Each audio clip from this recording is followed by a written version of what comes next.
एक महिन्यात कंप्लीट होते ताई तुमचं घर.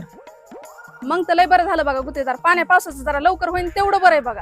बरं येऊ का ताई मी? ते तेवढं सिमेंटचं सांगायला आलो होतो मी. आरुष, मी जरा बाहेर चालले. ते दूधवाला भया येईन, त्याला ते 1000 रुपये देऊन टाक. कोणते 1000 रुपये? पैसे तर दिना आधी.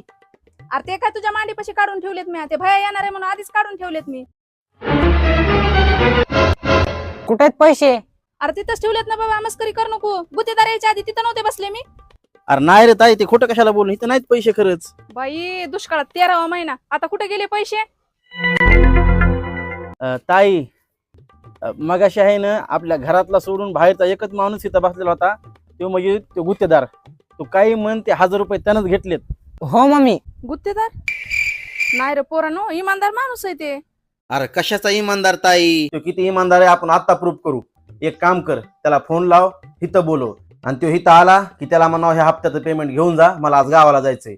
आणि त्याला पेमेंट देताना मुद्दामून त्या पेमेंट मध्ये 1-2 हजार रुपये जास्त दी. आणि मग ते पैसे गुत्तेदार मोजूनच घेईन. ते मोजल्यानंतर त्याच्या लक्षात येईन की बाबा ह्याच्यामध्ये थोडे पैसे जास्त आहेत. ती गोष्ट जर त्याने इमानदारीनं तुला सांगितली तर मी बी मान्य करीन की हो माणूस इमानदार आहे. पण त्याला कळून सुद्धा जर त्याने ते पैसे खिशात ठेवले तर मग तुला मान्य करावं लागेल की तो माणूस 1 नंबरचा बेईमान आहे आणि त्यानंच ते पैसे उचलले. तसं तर मला हे पटन नाही बघ, पण तुम्ही म्हणतात तर घेते बोलवून त्याला. तसं जर असलं तर मला बी कळन ना तो माणूस इमानदार आहे का 2 चेहऱ्याचा आहे तर.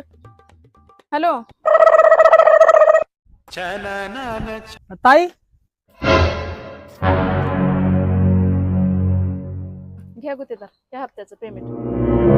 बरं बरं ताई.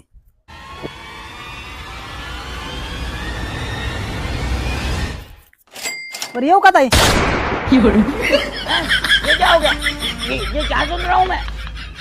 अहो गुत्तेदार, अहो ते पैसे मोजून घ्या ना, डायरेक्ट निघाले तुम्ही.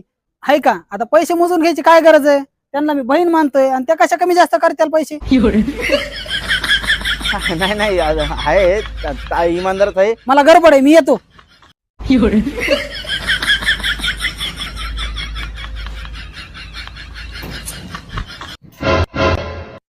अरे मम्मी 1 मिनिट. हा हे बघ हे पैसे उडून आलेत वाटतं इकडे.